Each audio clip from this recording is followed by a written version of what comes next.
Bonjour à tous, Putsch aujourd'hui est devant le dépôt de la rue Béliard à Paris, le dépôt RATP Bus. On est avec Olivier Thériault, un habitué de Putsch.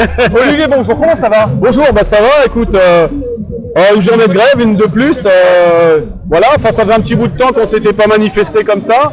On reprend un petit goût, on reprend un petit peu le goût de la lutte après les 2 mois de grève qu'on a orchestré l'année dernière sur la réforme des retraites qui au passage est toujours pas passée, ce qui prouve bien que ça sert à quelque chose de se battre dans ce pays. Ouais.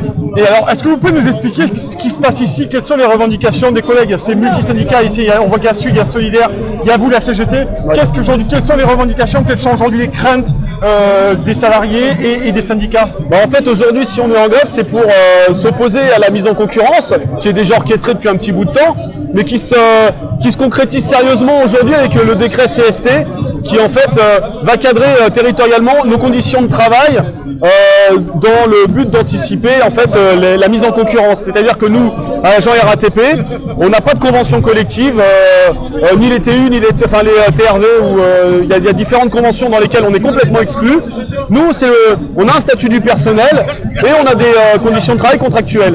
Et ce que veut faire le gouvernement, c'est en fait de nous rassembler tout dans un seul, par un décret, dans un seul statut, pas un statut, mais une convention collective.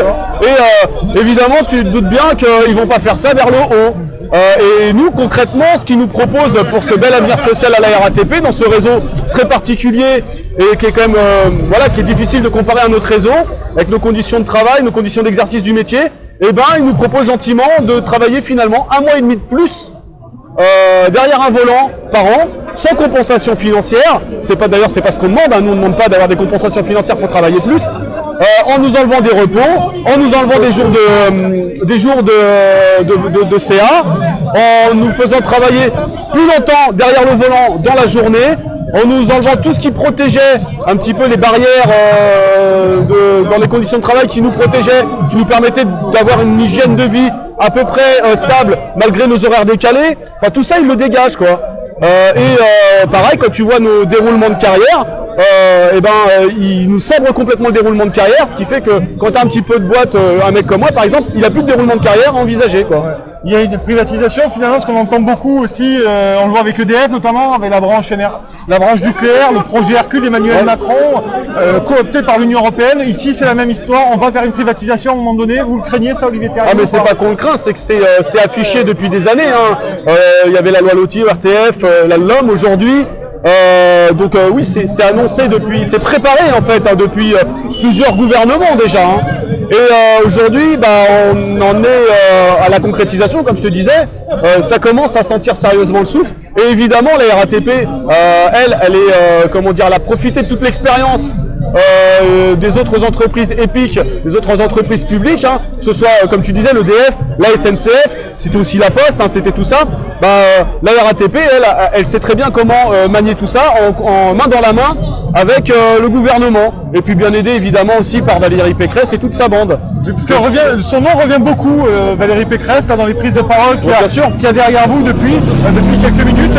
Pourquoi Valérie Pécresse finalement? Pourquoi jeter l'opprobre sur elle? On sait qu'elle porte évidemment le projet, ce projet de droite de privatisation d'entreprise. Son nom est souvent cité parce que notamment elle fait des sorties pour expliquer qu'on va peut-être même accélérer la mise en concurrence, qui est un non-sens au passage, c'est un non-sens social, c'est un non-sens même économique, parce que essayer de faire du bénéf sur le transport, c'est comme essayer de faire du bénéf avec l'hôpital, c'est pas possible. Mais je pense ce qui manque un petit peu dans les interventions de derrière, peut-être que ça viendra, c'est aussi la responsabilité du gouvernement, parce que quand même c'est le ministère du Transport qui aujourd'hui va pondre ce décret, qui pond les lois, et bien sûr c'est pas des choses qui se font en concertation avec les organisations syndicales. On leur impose aux organisations syndicales, nous on signe pas à la fin de la feuille en disant on est d'accord, on n'est pas d'accord, ils nous l'imposent, voilà. Et donc ils nous ont dit on va bien vous défoncer et puis vous n'avez plus qu'à sourire, voilà. Et après on nous promet pour calmer les esprits pour les plus anciens ce qu'ils appellent un sac à dos social. Moi j'appelle ça un sac à merde social, c'est un truc plein de promesses pour dire vous inquiétez pas les plus anciens, on va vous conserver des choses intéressantes, un petit peu comme la réforme des retraites, Les anciens on va vous protéger et puis les nouveaux on va les défoncer. Bon c'est juste pas entendable.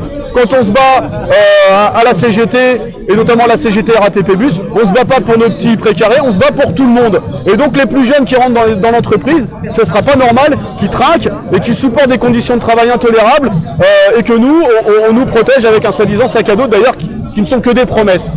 Alors, dernière question, Olivier Thériault. Finalement, la mobilisation, comment vous la voyez aujourd'hui? Là, c'est un premier jour de lutte pour vous. Est-ce que ça pourrait être amené? Vous avez entendu parler d'ailleurs de grève générale, de grève illimitée. Aujourd'hui, quel est votre avis en tant que vous syndicaliste sur la mobilisation de vos collègues? Évidemment, quand on a fait cette journée unique, on savait très bien que c'est pas avec ça qu'on allait tout résoudre, mais c'est un premier coup de semonce. Ce qu'on avait fait d'ailleurs avec la réforme des retraites. Et évidemment, le but, c'est de continuer à travailler auprès des agents, avec des explications, avec des perspectives de lutte et des perspectives de réussite, parce qu'on ne peut pas laisser passer ce projet, on ne peut pas accepter la privatisation du réseau parisien. Ça serait une catastrophe qui rendra ni service aux usagers, et évidemment ni service aux salariés. Et quand on parle de résoudre le problème du chômage, il faudra qu'on m'explique, quand on fait travailler plus longtemps les gens, comment on embauche derrière. Voilà, donc évidemment, le but, c'est pas d'en rester là, et c'est de continuer à faire grossir le mécontentement, et c'est en lien avec tout ce qui se passe socialement dans ce pays. Voilà, on a une Macronie qui ne regarde rien en fait, qui a un projet, il l'a dit lui-même sur un autre média qui appartient à notre cher Xavier Niel, qui se fait passer pour un média de jeunes, mais bon, à la limite, chacun fera son jugement, mais il le dit clairement, moi j'ai des projets à faire passer, et puis si je suis pas représidentiable, c'est pas grave. Et la couleur elle est annoncée, on défonce tout le monde, et puis on serre les dents. Voilà, on va essayer de leur péter les dents.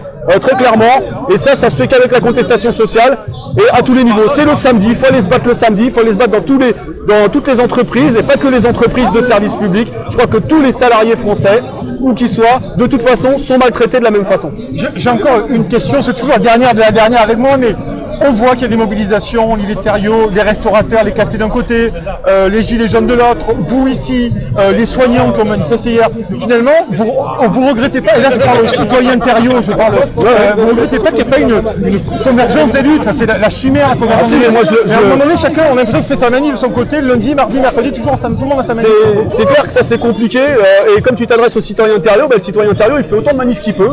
Moi je fais le samedi dans les manifs. Vous êtes beaucoup engagé, vous.